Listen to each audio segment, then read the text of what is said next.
It is an honor to introduce the Chief Justice of the United States, John G. Roberts Jr., who will be administering the presidential oath of office. Everyone please stand. Please raise your right hand and repeat after me. I, Donald John Trump, do solemnly swear that I will faithfully execute the office of President of the United States and will do to the best of my ability to preserve, protect, and defend the Constitution of the United States. So help me God. Donald Trump won the presidency on November 8, 2016 and beat Hillary Clinton by 74 electoral college votes. This brings fear to a lot of people, but in reality, Donald Trump is not the racist bully that the media has depicted him to be.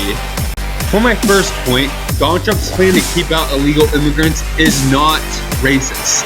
Illegal immigration is a legal issue, not a racial issue. Not all Hispanics are murderers and rapists. A lot of them are really good people that just want to live the American dream. The only problem is that some of them are murderers and rapists. That's the main reason why we're even talking about it. Kate Steinle was a young woman that was shot in the back by an illegal immigrant. They didn't even know each other.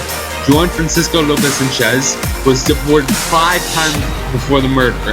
And it wasn't just one person that was killed by a dangerous illegal immigrant, but many. Grant Ronnebeck, 21, shot and robbed. Josh Wilkerson, 18, strangled and beaten to death.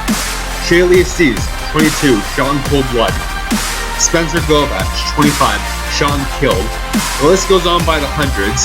Illegal immigration needs to stop. This is why Donald Trump's wall can be a good idea. It's just not to keep them out, but to protect you and I from dangerous criminals. Not taking in illegal immigrants is not mean or heartless. I make sure to lock the doors for my house every night. I don't lock them because I hate the people outside my house. I lock them because I care about the people inside my house. Hillary Clinton wanted to have open borders so everyone could live the American dream and give them the path to citizenship. That's great, but how many American lives are going to be taken in the process? We need to crack down on illegal immigration. We need stronger, quicker border security, and we need it now. For my second point, Donald Trump has amazing economical skills. He knows what money is, where it comes from, and how to make more of it, instead of redistributing other people in exchange for their vote. He can grow $1 million into a multi-billion-dollar company. Just think about that for a second. He also created thousands of jobs as a businessman. Imagine what he will do in the Oval Office. It's time to run our country like a business, not a charity. Former President Barack Obama nearly doubled the national debt during his presidency. Before he took office, national debt was $10.5 trillion. President Obama's domestic policies, along with the lack of how business works, helped drive our trade deficits to record levels. Businesses and jobs left our country without consequence, and the country is littered with devastating local economies. Many businesses, both large and small, left America, leaving the American worker behind. President Trump vows to restore the dignity of building in America for the American worker. We are going to bring back our jobs all over America. Our new president is not going to let companies move to other countries, firing their employees along the way without consequence. It's not going to happen anymore. For my third point, it may not seem like it, but Donald J. Trump has a huge heart. He used his private jet to fly a critically ill boy from California to New York for medical treatment because the boy's parents couldn't afford it. He housed Jennifer Hudson in one of his towers in Chicago free of charge after her family was brutally murdered. When Trump's limo got a flat tire on the highway, a man saw it and decided to help him out. As a thank you, Trump decided to pay off the man's mortgage. He saved the farm from foreclosure entirely out of compassion. He saved the New York Veterans Day Parade by funding it. He sent money to a Marine who was released from a Mexican jail to help restart his life. He stopped a man who was beating another man with a baseball bat. Trump has also donated countless dollars to a great number of charities. Did the media talk about any of these facts at all? I think not. Now, let's talk about his mouth.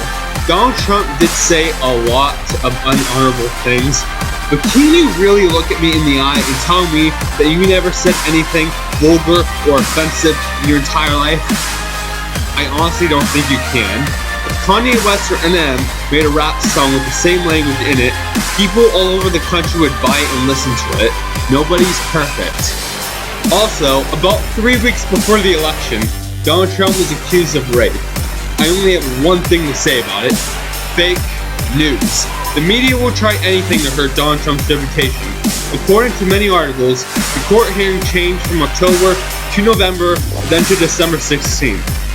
When these dates came by, there was no judge, there was no jury, there was no court. If there was a court hearing, the media would have covered every second of it. The accusers also have ties to the Clinton Foundation. What makes it even more suspicious? If the rape happened back in 1994, why did you, another woman, just suddenly decide to talk about it 22 years later, 3 weeks before the presidential election, instead of right after it actually happened? Speaking about the Clintons, Hillary Clinton is a corrupt politician. During her campaign, she lied about her stance on same-sex marriage, changes her political identity from moderate to progressive, made up an attack in Bosnia, and took a complete 180 turn on NAFTA, now saying that she was against it since the very beginning, even though she was a key character for starting it. Hillary Clinton also claimed that she never sent any emails containing classified information. That's funny, because FBI Director James Comey said that 110 emails and 52 email chains have been determined to contain classified information at the time they were sent or received. Beforehand, Hillary Clinton deleted 30,000 emails when asked of it, and then wiped out the private server. A lot of people do not see how big of a problem this action is. Let me put it into perspective. Your significant other is cheating on you. You want to see if there's any evidence of it on their phones, but when you ask them about it, they go into the bathroom for 20 minutes, delete every single text message on that phone, walks out the bathroom, then hands you the phone. This is exactly what Hillary Clinton has done, but on a much larger scale. If you think her lying habit is bad, what I'm gonna say now is even worse.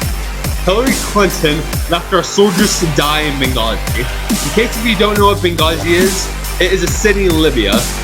The United States originally had an embassy stationed there to help fight terrorism, but unfortunately, Hillary Clinton's State Department downgraded the security for the embassy, removing the barricades and Marines, now making a compound.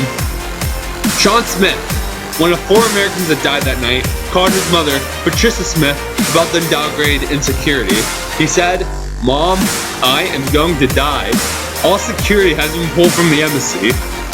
The compound has called multiple times while security was removed. They never got a response. The next day, he, Ambassador Christopher Stevens, Glenn Doherty, and Tyron Woods were killed by radical Islamic terrorists. During the attack, everyone was hiding inside the compound while the soldiers were defending it. While they called dozens of times for immediate help, but help never showed up. Hillary Clinton could have brought them all home, but she didn't.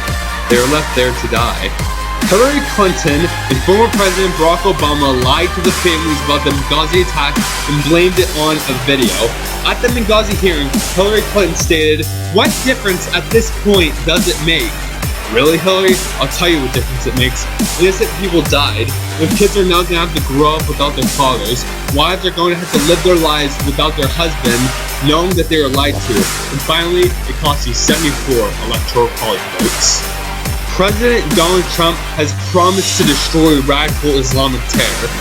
ISIS is a force that needs to be destroyed. They are like any other enemy that we crossed paths with before. They are like the Nazis in World War II and the KKK in the 1900s. Radical Islamic extremists need to be stopped for the sake of world peace. Sharia law has no place in our society. It stays in the Middle East. They believe homosexuals need to be killed, and women are practically servants to men and have less rights. As for the peaceful Syrian refugees, when the United States unleashes the wrath of our powerful military on ISIS, and ISIS is finally destroyed, they can go back home and rebuild their lives.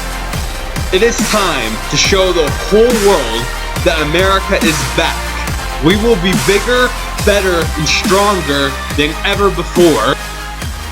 Donald J. Trump is the man who gave up his comfortable billionaire lifestyle to save the American people from the heartbreak of our economy and corrupted politicians. As former President Obama has stated, Democrat or Republican, we are all Americans. I hope that you could see the good in our new president and support him, so together we can make America great again.